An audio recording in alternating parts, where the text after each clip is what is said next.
आप सभी प्यारे साथियों का स्वागत है दोस्तों मेरे हमारे इस नए वीडियो में, एक शानदार वीडियो में और एक बेहतरीन वीडियो में। मेरे भाई आज हम लोग पढ़ने वाले हैं कक्षा 10वीं के हिंदी का हम पहला चैप्टर पढ़ने वाले हैं। यानी मेरे भाई संस्कृत खंड का हम लोग पहला चैप्टर पढ़ने वाले हैं, वाराणसी चैप्टर को पढ़ने वाले हैं। ठीक है मेरे भाई, सबसे पहले हम इस चैप्टर के सभी गद्यांशों को पढ़ेंगे, इन गद्यांशों के अर्थों को हम लोग पढ़ेंगे। फिर इस चैप्टर में जितने भी महत्वपूर्ण प्रश्न है जो हमारे परीक्षाओं में पूछे जाते हैं उन सभी प्रश्नों को भी हम पढ़ेंगे। मतलब मेरे भाई कि इस चैप्टर से यदि कोई सा भी क्वेश्चन हमारे एग्जाम में आया मेरे भाई तो उससे हमारा एक भी नंबर नहीं छूटेगा, हम उसी हिसाब से पढ़ने वाले हैं। ठीक है मेरे भाई, तो चलिए हम इस बार एक ही बार अपने चैप्टर को स्टार्ट करते हैं। देखिए सबसे पहले समझिए कि ये हमारे चैप्टर का नाम क्या है। हमारे चैप्टर का नाम है मेरे भाई वाराणसी।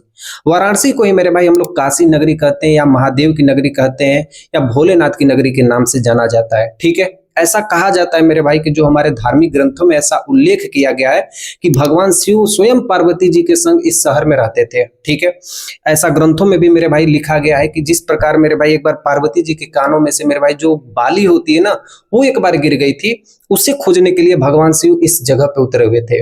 इसी के अनुसार यहाँ पे कई सारे भोलेनाथ की मंदिर यहाँ पे देखते हैं। क्योंकि मैं बनारस के बहुत ही पास में रहता हूँ इसलिए मैं इस शहर को बहुत ही अच्छे तरीके से जानता हूँ। ठीक है, तो चलिए मेरे भाई शुरुआत करते हैं हम लोग पहले गद्यांश से और हम लोग पहला गद्यांश पढ़ना हम लोग स्टार्ट करते हैं। ठीक है, देखिए पहले गद्यांश में मेरे भाई बताया गया है कि वाराणसी शहर हमारा कैसा है और यहाँ की जो गंगा नदी है जो सबसे पवित्र नदी मानी जाती है इसकी मनोरम आकृति का वर्णन किया गया हमारे पहले गद्यांश में। ठीक है, कैसे विदेशी के लोग यहाँ पर आते हैं और यहाँ की शोभा का वर्णन करते हैं इसको भी यहाँ पे बताया गया है। ठीक है, चलिए देखिए तो मेरे भाई दिया हुआ है, पहली लाइन को पढ़ने की कोशिश करिए और दिया है कि वाराणसी सुविख्यात प्राचीना नगरी। वाराणसी का मतलब वाराणसी, सुविख्यात मतलब बहुत ही प्रसिद्ध है, प्राचीना का मतलब एक बहुत ही प्राचीन है, नगरी का मतलब एक नगर है।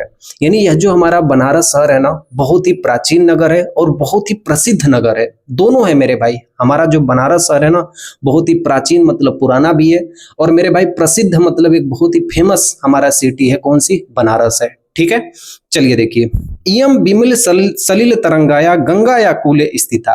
इयम मतलब यह शहर। ठीक है, बिमल का मतलब होता है मेरे भाई स्वच्छ, सलिल तरंगाया मतलब स्वच्छ जल की लहरों से, गंगाया मतलब गंगा नदी के, कूले स्थिता का मतलब किनारे बसा हुआ है।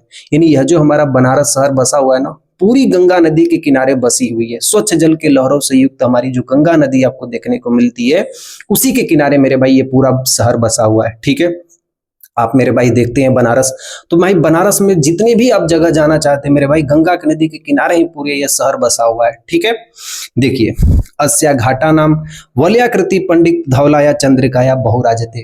कहा गया है मेरे भाई कि अस्या मतलब इसकी, यानी किसकी बात की जा रही है? वाराणसी शहर की बात की जा रही है। ठीक है, घाटा नाम मतलब यहाँ की जो घाटे हैं, गंगा नदी के किनारे जो घाटे हैं मेरे भाई, वलयाकृति का मतलब घुमावदार है। देखिए आप ये चित्र देखिए, इस चित्र में देखिए मेरे भाई जो गंगा की घाटें हैं वो कैसी है, जैसे जैसे गंगा नदी घूमी हुई है वैसे वैसे ये बनारस शहर पूरा बसा हुआ है। ठीक है, पंडित मतलब यहाँ पे कतारें भी है, धवलाया मतलब सफेद हो जाती है, चंद्रिकाया मतलब चंद्रमा की रोशनी में, बहुराजते मतलब बहुत ही सुंदर चमकती है।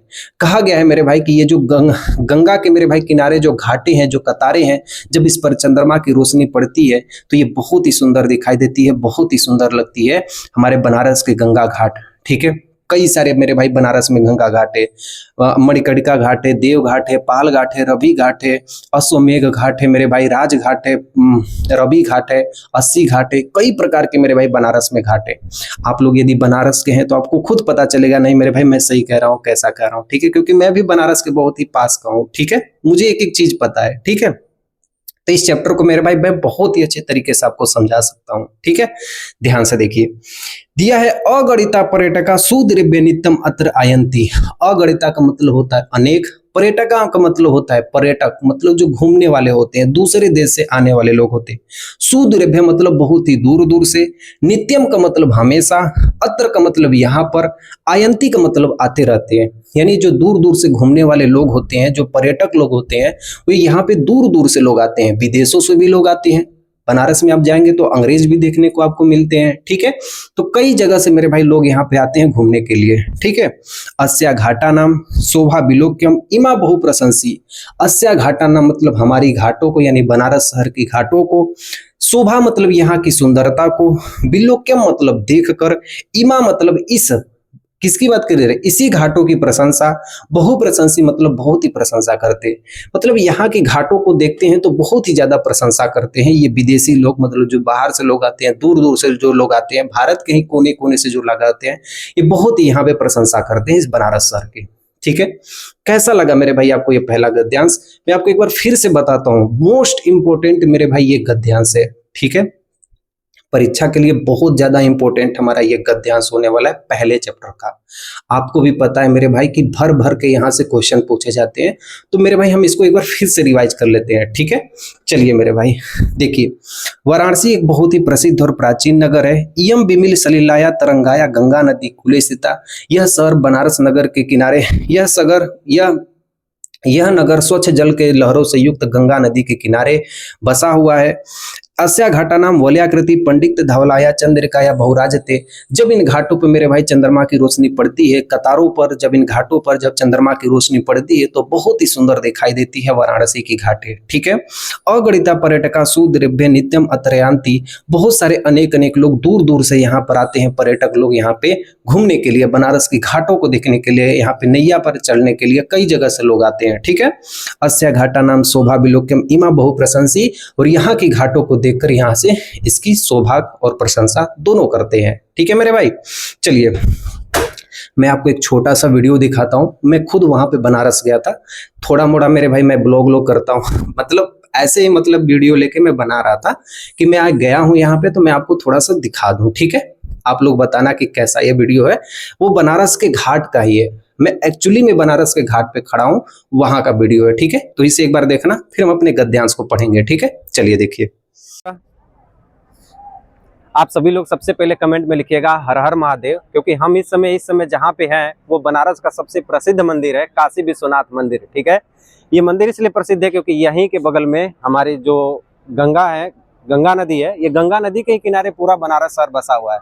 देख रहे हो यहाँ पे जो नदी है, और ये नैया है, नैया के पीछे भी कई लोग वहाँ पे घूम रहे हैं। और ये पीछे जस्ट आपको जो दिख रहा है, ये हमारा काशी विश्वनाथ मंदिर का टेम्पल है। ठीक है, ध्यान से देखना, ये पीछे का द्वार है। ठीक है, इसके 4 द्वार हैं, ये सबसे पीछे वाला द्वार है, और यहाँ से जाके हम अपने वीडियो शूट कर रहे हैं। ठीक है, जो हम क्लास 10th में पढ़ते हैं वाराणसी चैप्टर, यहीं से पूरी चीज बताई गई है कि चंद्रमा की रोशनी में जब ये घाटों पर जब आप घूमेंगे ना, तब आपको ऐसा लगेगा कि नहीं, सच में ये बनारस घाट हमारे लिए कितना महत्वपूर्ण है। ठीक है, यहाँ की आकृति, यहाँ की शोभा, यहाँ की मनोरम खुशबू, और यहाँ के जो दृश्य आपको देखने को मिलेंगे, जीवन से मरण तक आपको सब कुछ यहाँ पे देखने को मिलेगा। ठीक है, साहित्य हो, चाहे कला हो, चाहे कोई भी क्षेत्र हो, यहाँ पे आपको सब कुछ देखने को मिलेगा। सबसे बड़े कवि कबीरदास, रविदास, उसके बाद यहाँ पे शंकराचार्य के कई सारे यहाँ पे विद्वान आके यहाँ पे अपने ज्ञान को यहाँ पे अर्जित किया और यहीं पे अपने ज्ञान को बढ़ाए हैं। ठीक है, इसे महादेव की नगरी कहा जाता है, इसे काशी नगरी कहा जाता है, क्योंकि भगवान शिव ने खुद इस शहर को बसाया है, और ये शहर आज से 3000 वर्ष पहले ही बसा हुआ है। ठीक है, देखिए आपको वहां पे दिख रहा है ना, वो घाट देखिए मणिकर्णिका घाट है। ठीक है, वहां पे मैं आपको बताऊंगा सब कुछ, पहले वो देखिए घाट जो है वो मणिकर्णिका घाट है। इससे पहले जो आपको घाट दिखेगा ना, इससे पहले जो आपको घाट दिखेगा, थोड़ा जूम करके दिखाना, उधर आपको 80 घाट दिखेगा। ठीक है, सामने जो आपको घाट दिख रहा है ना, जूम करके देखिए मेरे भाई, ये 80 घाट है। वहीं पे गंगा जी की आरती होती है, डेली की डेली गंगा जी की आरती होती है। देखो जूम करके, जो आपको घाट दिख रहा है ना, देखो वहां पे वो दिख रहा है ना, देखो, हाँ वो घाट आपको दिख रहा है ना, वो देखो ध्यान से मेरे भाई, वो है 80 घाट। ठीक है, वो 80 घाट है, तो वहां भी हम लोग जाएंगे। सबसे पहले हम लोग इस मंदिर के दर्शन करेंगे। अभी यहाँ पे भारत माता का भी मंदिर है, और कई सारे मंदिर यहाँ पे बने हुए हैं। ठीक है, कैसा लगा आपको भाई साहब? थोड़ा मोड़ा, मतलब मैं एक बार ऐसे ही घूमने के लिए गया, मुझे लगा कि भाई ये जगह, ये समय बहुत ही परफेक्ट है मुझे बताने के लिए, ताकि ये कॉन्फिडेंस समझ में आए, ताकि आपको ये समझ में आए कि वास्तव में हमारी संस्कृति बनारस से कितनी जुड़ी हुई है। ठीक है, एक्चुअली मैं ब्लॉग बनाता नहीं हूँ, बट आप लोगों के लिए मैं एक बार सोचा कि यहाँ पे कुछ 2 शब्द अपने बोलूं, थोड़ा सा आपको कुछ दिखाऊं। ठीक है, चलिए तो हम लोग किसकी ओर बढ़ते हैं, पद्यांश गद्यांश नंबर 2 की ओर बढ़ते हैं। ठीक है, और हाँ, इस चैप्टर के जितने भी गद्यांशों के अर्थ हैं वो मैं खुद लिखा हूं, आपको डिस्क्रिप्शन में सब कुछ मिल जाएगा। ठीक है मेरे भाई, चलो देखो, चलिए मेरे भाई देखिए, अब हम लोग पढ़ने वाले हैं गद्यांश नंबर 2 को पढ़ने वाले हैं। ठीक है, देखिए गद्यांश नंबर 2 मेरे भाई, इसमें कहा गया है कि जो हमारा वाराणसी शहर है ना, ये कैसा है, शिक्षा और संस्कृति में किस तरीके से है, वाराणसी शहर में कितने सारे विश्वविद्यालय हैं, इसके बारे में बात की गई है। ठीक है, यहीं पर आप देखेंगे मेरे भाई, तो जो काशी हिंदू विश्वविद्यालय है, जिसे बीएचयू कहते हो आप लोग, वो भी यहीं पर बसा हुआ है। महात्मा गांधी काशी विद्यापीठ, ये भी यहीं पे पाया जाता है। संपूर्णानंद संस्कृत महाविद्यालय, ये भी यहीं पे पाया जाता है। तो ये तीनों यूनिवर्सिटी मेरे भाई इसी शहर में पाई जाती है, वाराणसी शहर में। तो शिक्षा के मामले में हो चाहे संस्कृति के मामले में हो, दोनों में मेरे भाई अपना वाराणसी क्या है, बेस्ट है। ठीक है, चलिए देखिए इसके गद्यांशों को हम लोग पढ़ते हैं। और मेरे भाई दूसरे गद्यांश की पहली लाइन में दिया गया है कि वाराणस्या प्राचीन काल गेहे गेहे विद्या या दिव्य ज्योति देवदत्ते। वाराणस्या मतलब वाराणसी में, प्राचीन काले मतलब प्राचीन काल से ही, बहुत पुराने समय से ही, गेहे गेहे मतलब घरों घरों में, विद्या या मतलब विद्या की, दिव्य ज्योति मतलब दिव्य ज्योति यानी उसके प्रकाश की ज्योति, द्युदते मतलब फैली हुई है, मतलब बनारस के घरों घरों में मेरे भाई जो विद्या की ज्योति है, जो विद्या के प्रकाश की ज्योति है, वो फैली हुई है। ठीक है मेरे भाई। अधुनापि मतलब आज भी, अत्र संस्कृत वांगधारा सतह प्रवहति।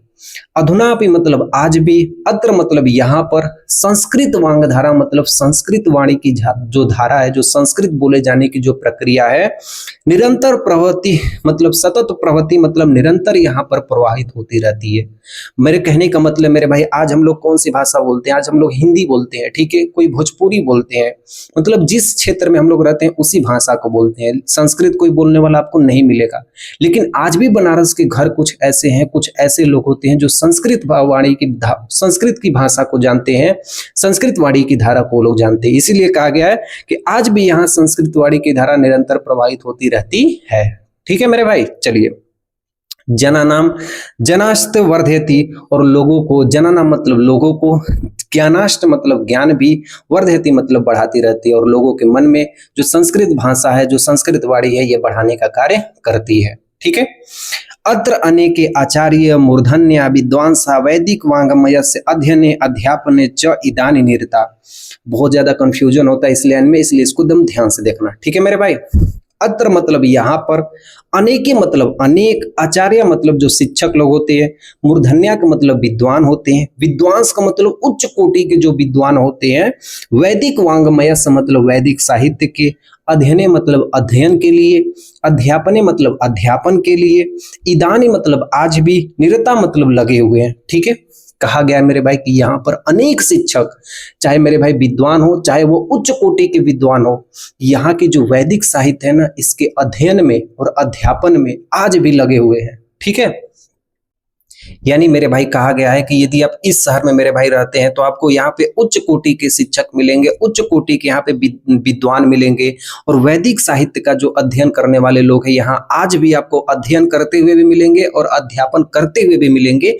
आज भी मेरे भाई बनारस शहर में ऐसा हो रहा है। ठीक है, चलिए देखिए आगे की लाइन में दिया गया है मेरे भाई कि न केवलम भारतीय अपितु वैदेशिका गिरवाड़वाड्या अध्ययनम अत्र आगच्छति निःशुल्क च विद्या ग्रहणन्ति।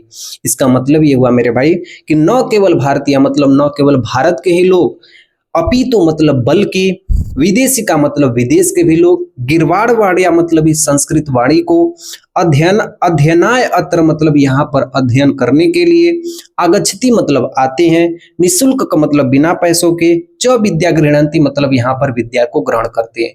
कहा गया है मेरे भाई कि न केवल भारत के ही लोग बल्कि विदेश के भी लोग यहाँ पर आते हैं, और मेरे भाई यहाँ पे संस्कृत की जो भाषा, यानी ये जो हम सब्जेक्ट पढ़ रहे हैं ये संस्कृत का सब्जेक्ट है। ठीक है, तो इसी तरह विदेश के भी लोग यहाँ पर आते हैं और संस्कृत की वाणी को यानी संस्कृत की भाषा को यहाँ पर पढ़ते हैं और बिना पैसों के पढ़ के यहाँ से जाते हैं। ठीक है, आप मेरे भाई इतना समझदार हो गए, आज के समय में मेरे भाई कोई बिना पैसे से कोई नहीं पढ़ा सकता। ठीक है, बस लिखा हुआ है इसलिए इसको हम पढ़ लेते हैं। ठीक है, कि विदेश के भी लोग यहाँ पे आते हैं, फोकट का मेरे भाई यहाँ पे संस्कृत भाषा पढ़ते हैं और यहाँ से चले जाते हैं। ठीक है, आप समझ गए, मैं समझ गया। ठीक है, चलिए देखिए अत्र हिंदू विश्वविद्यालय, संस्कृत विश्वविद्यालय, काशी विद्यापीठ इत्यादि त्रय विश्वविद्यालय संति।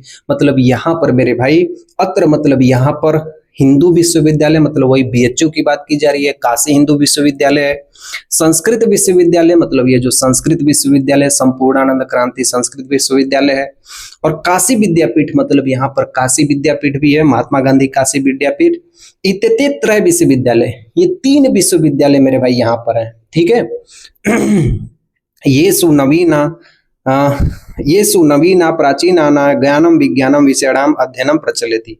येसु का मतलब जिनमें, नवीन नाम का मतलब नवीन, प्राचीन नाम का मतलब प्राचीन, ज्ञान विज्ञान अध्ययन मतलब ज्ञान विज्ञान का अध्ययन, और अध्यापन प्रचलित मतलब अध्यापन किया जाता है, ठीक है। मतलब मेरे भाई कहने का मतलब ये है कि इस बनारस शहर में आपको 3 विश्वविद्यालय देखने को मिलेंगे।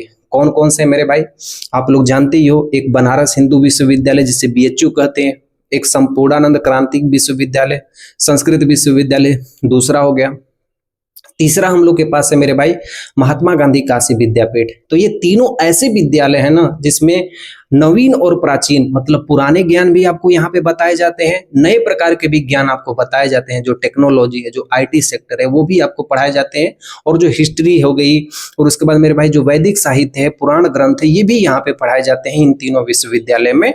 इसकी बात की जा रही है कि नए और प्राचीन ज्ञान भी इस वाले विद्यालयों में पढ़ाई जाती है, ठीक है। चलिए मेरे भाई, तो ये दूसरा हम लोग का गद्यांश में हमारा पूरा हो गया। अब हम लोग बढ़ते हैं तीसरे गद्यांश की ओर, ठीक है। चलिए मेरे भाई देखिए, हम लोग पढ़ने वाले हैं गद्यांश नंबर 3 को, ठीक है। गद्यांश नंबर 3 में क्या होता है मेरे भाई कि जो शाहजहां का पुत्र है औरंगजेब, वो भारत आता है, ठीक है। भारत में कहाँ आता है? इस बनारस के शहर में आता है। कौन? औरंगजेब आता है। इसी को कहते हैं मुगल युवराज दारा शिकोह। जब ये बनारस में आता है ना मेरे भाई, तो यहाँ के कई सारे धार्मिक ग्रंथों को पढ़ता है। मत्स्य पुराण हो गया, और उसके बाद भगवत पुराण हो गया मेरे भाई, रामायण गीता, कई सारे मेरे भाई पुराणों को वो पढ़ता है। और यहाँ के पुराणों और धार्मिक ग्रंथों को पढ़ने के बाद वो इतना मेरे भाई प्रोत्साहित हो जाता है कि यहाँ के ग्रंथों को पढ़ के वो अपने देश की भाषा यानी फारसी भाषा में जाके अनुवाद कर देता है। किसकी बात कर रहा हूँ मेरे भाई? औरंगजेब की बात कर रहा हूँ। जो आप मुगल साम्राज्य पढ़ते हो मेरे भाई हिस्ट्री में, बाबर का पुत्र हुमायूं, हुमायूं का पुत्र अकबर, अकबर का पुत्र जहांगीर, जहांगीर का पुत्र शाहजहां, शाहजहां का पुत्र औरंगजेब। तो औरंगजेब मेरे भाई आया था कहाँ पे? हमारे वाराणसी शहर में, ठीक है। तो ये मेरे भाई भारत की संस्कृति है, भारत की कल्चर है। आज भी मेरे भाई आप देखोगे ना तो बनारस शहर की पूरे देश में मेरे भाई चर्चा होती है। यहाँ की भारत की संस्कृति की पूरे देश में चर्चा होती है। आज भी लोग भारत की संस्कृति को मानते हैं, ठीक है। हम लोग मेरे भाई नो फर्स्ट यूज पॉलिसी करते हैं, बिना किसी के आक्रमण से हम लोग कभी भी किसी के सामने आक्रमण नहीं करते। ये भारत का सबसे पहला गुण है, ठीक है। चलिए देखिए पहली लाइन को पढ़िए मेरे भाई। ईसा नगरी भारतीय संस्कृति संस्कृत भाषायाश्च केंद्र स्थलम अस्ति। ईसा नगरी मतलब यह नगरी, ईसा नगरी का मतलब यह नगरी, भारतीय संस्कृति मतलब भारतीय संस्कृति का, भारतीय संस्कृति का, संस्कृत भाषायाश्च मतलब संस्कृत भाषा का, केंद्र स्थलम अस्ति मतलब केंद्र स्थल बना हुआ है। यानी यह शहर जो है ना भारतीय संस्कृति और भारतीय भाषा का, जो संस्कृत भाषा का केंद्र स्थल बना हुआ है, ठीक है। चलिए देखिए, इत एव इसी कारण से, इत एव का मतलब इसी कारण से, संस्कृत वांग्मय से संस्कृतिश्च आलोक सर्वत्र प्रसिद्ध। इत एव मतलब इसी कारण से, संस्कृत वांग्मय का मतलब संस्कृत साहित्य का, संस्कृतिश्च मतलब संस्कृत का, आलोकम मतलब जो प्रकाश है, सर्वत्र प्रसिद्ध मतलब सभी जगह से फैला हुआ है, ठीक है। इसी कारण से मेरे भाई जो हमारी संस्कृत भाषा है इसका प्रकाश पूरी जगह पर फैला हुआ है, ठीक है। हमारी जो हिंदी भाषा है वो भी संस्कृत से आई है, जो हमारी उर्दू भाषा है वो भी संस्कृत से आई है, पाली मेरे भाई, कन्नड़ हो गई, कई सारी भाषाएं मेरे भाई हमारी संस्कृत से निकली हुई है। 1016 भाषाएं निकली है संस्कृत से। तो आप समझिए मेरे भाई कि संस्कृत कितनी बड़ी भाषा थी पहले के समय में, ठीक है। देखिए मुगल युवराज दारा शिकोह मतलब वो इसी औरंगजेब की बात कर रहा हूं। अत्र आगत्य भारतीय दर्शन शास्त्राणाम अध्ययन अकरोत। मुगल युवराज दारा शिकोह मतलब शाहजहां का पुत्र औरंगजेब भारत आता है, और अत्र आगत्य मतलब यहाँ पर आकर भारतीय दर्शन शास्त्राणाम, यहाँ के दर्शन और शास्त्रों को पढ़ता है, कई सारी धार्मिक ग्रंथों को पढ़ता है। ये किताब पढ़ ले, वो किताब पढ़ ले, गीता भी पढ़ ले, रामायण भी पढ़ ले, मत्स्य पुराण भी पढ़ ले, विष्णु पुराण भी पढ़ ले, कई सारे ग्रंथों को वो पढ़ता है, ठीक है। और सह तेसम ज्ञानेन प्रभावित अभवत, और वह तेसाम ज्ञानेन मतलब इन शास्त्रों के ज्ञान से प्रभावित अभवत मतलब बहुत ही तेजी से प्रभावित हो जाता है, भाव विभोर हो जाता है। और यत तेन तब उसके बाद उपनिषदाम मतलब इस इन उपनिषदों का जो लाइन लिखी गई थी अनुवाद मतलब अनुवाद कर दिया पारसी भाषा या मतलब फारसी भाषा में। एग्जाम में मेरे भाई फारसी भाषा लिखना, समझ रहे हैं ना, फल जैसे लिखते हैं ना, फारसी भाषा मेरे भाई कराया मतलब अपने देश में जाके फारसी भाषा में इसका अनुवाद कर दिया। मतलब शाहजहां का पुत्र औरंगजेब भारत आता है, कई सारे शास्त्रों का अध्ययन करता है और यहाँ के अध्ययन से, शास्त्रों के अध्ययन से बहुत ही मेरे भाई प्रभावित हो जाता है और अपने देश जाकर मेरे भाई वहां पर इनके उपनिषद या इनके अनुवादों को वो अपने देश में मेरे भाई लिख देता है। ठीक है, समझ में आ रहा है कि नहीं आपको?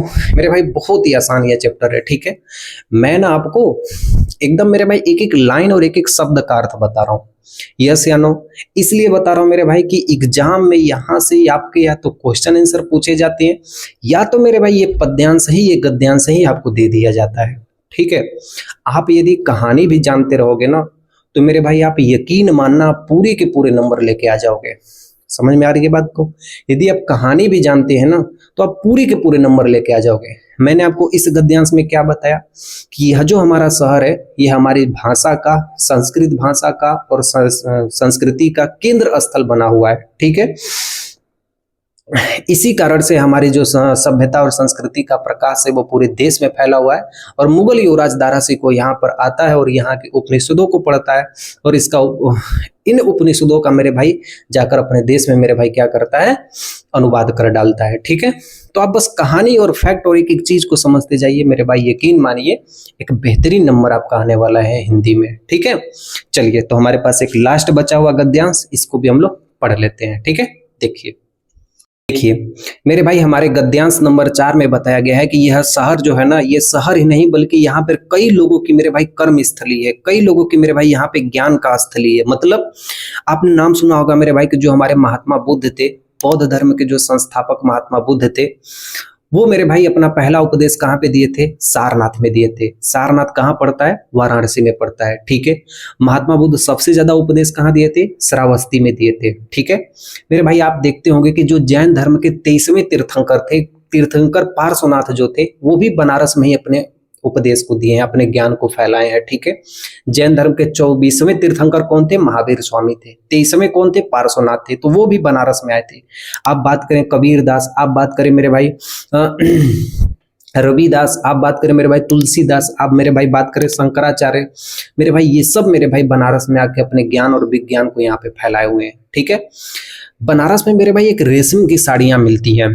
आप मेरे भाई जब काशी विश्वनाथ मंदिर का मेरे भाई आप दर्शन करने जाओगे ना तो रास्ते में आपको कई सारी रेशमी साड़ियां आपको देखने को मिलेंगी। ठीक है, वो रेशमी साड़ियां मेरे भाई 2,500 से 3,000 रुपए के करीब में मिलती हैं। ठीक है, मैं आपको चित्र दिखाता हूँ। देखिए ये जो चित्र आपको दिख रहा ना, ये रेशमी साड़ियां हैं। देखो इसी रेशमी साड़ियों को मेरे भाई पूरे देशों विदेशों में पसंद की जाती है, क्योंकि ये रेशमी साड़ियां सिर्फ और सिर्फ बनारस वाले ही पहना पाते हैं, इतना बढ़िया बढ़िया। ठीक है, तो ये रेशमी साड़ियां मेरे भाई पूरे देश विदेशों में पाई जाती हैं। बनारस के मेरे भाई किसी भी गली मोहल्ले में आप जाइएगा, वहां पे आपको पत्थर की मूर्तियां जरूर आपको देखने को मिलेंगी किसी को बेचते हुए। तो बनारस में पत्थर की मूर्तियां बहुत तेजी से बेची जाती हैं, बहुत ही पसंद की जाती हैं लोगों को। तो ये भी बात आप लोग मेरे भाई ध्यान रखिएगा। ये हम पढ़ने वाले हैं गद्यांश नंबर 4 में। ठीक है, चलिए देखिए दिया गया है कि इयम नगरी मतलब यह नगर, विविध धर्माणाम मतलब बहुत सारी धर्मों की, संगम स्थली मतलब संगम स्थली है, यानी हमारा जो बनारस शहर है कई सारे धर्मों की संगम स्थली है। हिंदू, मुस्लिम, सिख, ईसाई, जैन, पारसी सभी मेरे भाई इस शहर में बसे हुए हैं। महात्मा बुद्ध मतलब मैं बताया हूं आपको, बौद्ध धर्म के संस्थापक महात्मा बुद्ध हो गए। तीर्थंकर पार्श्वनाथ हो गए, यानी जैन धर्म के 23वें तीर्थंकर कौन थे? पार्श्वनाथ थे। शंकराचार्य हो गए, कबीर दास हो गए, गोस्वामी तुलसीदास हो गए, अन्य च वह महात्मा, और भी कई सारे जो महात्मा है। अत्र मतलब यहाँ पर, आगत्य मतलब आकर, स्वीयान विचारयान प्रसारयन अपने विचार को प्रसारित किए, अपने विचार को दिए। मेरे भाई कहने का मतलब यदि पूरी लाइन को एक साथ बोल दिया जाए तो कहने का मतलब है कि महात्मा बुद्ध, तीर्थंकर पार्श्वनाथ और शंकराचार्य, कबीर दास, तुलसीदास और कई सारे मेरे भाई महात्मा यहाँ पर आए, अपने ज्ञान को, अपने विचार को यहाँ पे अपने वे दिए। ठीक है, न केवल दर्शने मतलब न केवल दर्शन में ही, साहित्य में ही, धर्म मतलब धर्म में ही, अपितु मतलब बल्कि, कला क्षेत्र मतलब कला के भी क्षेत्र में भी, इयम नगरी मतलब यह नगर, विविधाना मतलब विभिन्न कलाओं में, शिल्पा नाम मतलब शिल्पों में मतलब जो पत्थर की मूर्तियां होती हैं, पत्थर से बनाए गए आभूषणों में, कृते लोके विसुता मतलब इसी कारण पूरे विश्व में प्रसिद्ध है। कहने का मतलब ये है मेरे भाई कि यदि इस पूरे लाइन को बोला जाए तो न केवल दर्शन साहित्य धर्म में, न केवल में, अभी तक हमने क्या पढ़ा था, दर्शन साहित्य धर्म में, तो कहा गया है मेरे भाई कि न केवल दर्शन साहित्य धर्म में बल्कि यह शहर मेरे भाई कला के भी क्षेत्र में बहुत ज्यादा आगे है। ठीक है, किस लिए आगे है मेरे भाई कि अत्रता मतलब यहाँ की, अत्रता को मेरे भाई लिख लीजिए, इसका मतलब होता है यहाँ की, कोशिक साटिका रेशम की साड़ियां, कोशिक साटिका मतलब रेशम की साड़ियां, देसी देसी मतलब देशों देशों में, स्पृहंते मतलब पसंद की जाती है, सर्वत्र स्पृहंते मतलब पसंद की जाती है। यहाँ की जो रेशम की साड़ियां होती है मेरे भाई देशों विदेशों में पसंद की जाती है। अपना भारत मेरे भाई महान है, हमारा भारत महान है, बोलो भारत माता की जय। अत्यता मतलब यहाँ पर, प्रस्तर मतलब पत्थर की, मूर्तियां प्रथिता मतलब जो पत्थर की जो मूर्तियां जो हमारे भारत में है, जो बनारस शहर में मेरे भाई मिलती है पत्थर की मूर्तियां, ये भी प्रसिद्ध हैं हर जगह। ठीक है, इयम मतलब यह, निजा मतलब अपनी, प्राचीन परंपरा मतलब प्राचीन परंपरा को, इदानीमपि मतलब आज भी, परिपालयति मतलब परिपालन करती है। आप यदि बनारस शहर में मेरे भाई आते हो तो देखोगे कि यहाँ पर जो आपकी प्राचीन परंपरा है, जो लंगोटी में मेरे भाई लोग रहते हैं, जो धोती कुर्ता में लोग रहते हैं, यहाँ पे आपको पूरी संस्कृति आपको देखने को मिलेगी इस वाराणसी शहर में। नए कपड़े भी आपको देखने को मिलेंगे, पुराने कपड़े पहने हुए लोग भी आपको इस बनारस शहर में मिलेंगे। ठीक है, इसको मेरे भाई एक बार फिर से देखना, बहुत इंपॉर्टेंट ये लाइन है, एक एक चीज को मेरे भाई दोबारा पढ़ के आप लोग एग्जाम में जाना, बेस्ट आपके लिए ये चैप्टर है। ठीक है, यह नगर विभिन्न धर्मों की संगम स्थली है। महात्मा बुद्ध, तीर्थकर, पार्श्वनाथ, शंकराचार्य, कबीरदास, तुलसीदास, कई सारे महात्मा यहाँ पर इस शहर में आए, अपने उपदेश को दिए और यहाँ पे ज्ञान को फैलाए। न केवल दर्शन साहित्य में, धर्म में, बल्कि कला के क्षेत्र में भी यह नगर विभिन्न शिल्पों और कारण पूरे देश, बल्कि कला के भी क्षेत्र में ये पूरे विश्व में प्रसिद्ध है। ठीक है, यहाँ की रेशम की साड़ियाँ पूरे देशों देशों में पसंद की जाती है और मेरे भाई यहाँ की पत्थर की मूर्तियों को भी पसंद किया जाता है। और आज भी हमारा ये बनारसी शहर, पूरे मेरे भाई बनारस शहर की बात की जाए, पूरे बनारस शहर की बात की जाए तो अपने धार्मिक परंपराओं को पालन करती है। ठीक है, हाँ, आपको मेरे भाई ये दो लाइन का भी अर्थ मैं आपको बढ़िया से बताता हूँ, समझने की कोशिश करना। ठीक है, मैं शब्दों को तोड़ तोड़ के बताऊंगा, मतलब मेरे कहने का है कि यदि मैं एक बार आपको बता दूंगा तो आपको समझ में नहीं आएगा, तो कोशिश करूंगा मैं इसको तोड़ तोड़ के आपको बताऊं एक एक शब्दों को। ठीक है, चलिए देखिए, तथैव गीवते कवि, तब सभी कवि गाते हैं, क्या कहते हैं कि मरणम मतलब जो मृत्यु होती है, मंगलम का मतलब मंगल होती है, यत्र मतलब जहां पर मरना कल्याणकारी होता है। तो हम लोग के तरफ में क्या होता है ना मेरे भाई कि कई लोग जब गुजर जाते हैं, यानी जब उनकी डेथ हो जाती है, तो ऐसा कहा जाता है कि बनारस के घाट पे जो मणिकर्णिका का घाट है, वहां पर यदि आप अपनी लाश को जलाते हैं तो बहुत ही मतलब कहा जाता है ना कि जो अपनी लाश को जलाते हैं तो वो बहुत ही अच्छा होता है, वहां पे मुक्ति मिल जाती है, ऐसा माना जाता है। ठीक है, लेकिन विभूति आभूषणम मतलब यहाँ की जो विभूति है, जैसे भस्म आप देखे हैं ना, तो विभूति का मतलब होता है भस्म, आभूषणम का मतलब आभूषण में लोग लगाते हैं। जैसे आप भोलेनाथ का दर्शन करने जाएंगे तो वहां पे जो राख हो जलती है उसको मेरे भाई टीका लगाया जाता है, वो भस्म होती है, लोग उसको लेके भी आते हैं। समझ रहे हैं मेरी बात को? तो यह एक ऐसा शहर है जहां पे मरने के बाद लोग को कल्याणकारी भी माना जाता है, और जो विभूति होती है, जो भस्म होते हैं, उनको मेरे भाई आभूषण के रूप में सम्मानित किया जाता है, आभूषण मानते हैं उसको। मतलब आपको विभूति यहाँ पे लगा दिया जाए तो आप मानोगे अपने आप को कि ये मेरा आभूषण, आप उसको मिटाने नहीं जाओगे। ठीक है, मेरी बात को ध्यान से समझना। कौपीन यत्र कैसे सा काशी केन मियते, देखो कौपीन यत्र मतलब साधारण वस्त्र। कभी देखोगे मेरे भाई जब आप बनारस की घाटों के मेरे भाई जब आप किनारे किनारे जब आप चलते जाओगे तो देखोगे मेरे भाई कि कई सारे ऐसे मुनि होंगे, कई सारे ऐसे पंडित होंगे जो लंगोटी में मेरे भाई नहा रहे होंगे बनारस के किनारों पे। बाढ़ उड़ के समय में मत जाना मेरे भाई, नॉर्मल डे में जाना जिस समय गंगा जी शांत रहती हैं। ठीक है, आप देखोगे मेरे भाई कई सारे लोग मेरे भाई सुबह और शाम के समय लंगोटी में नहाते हैं। ठीक है, वो वहां का कल्चर है बनारस शहर का। मैं सबकी बात नहीं कर रहा हूँ, कुछ लोगों की बात कर रहा हूँ, ठीक है।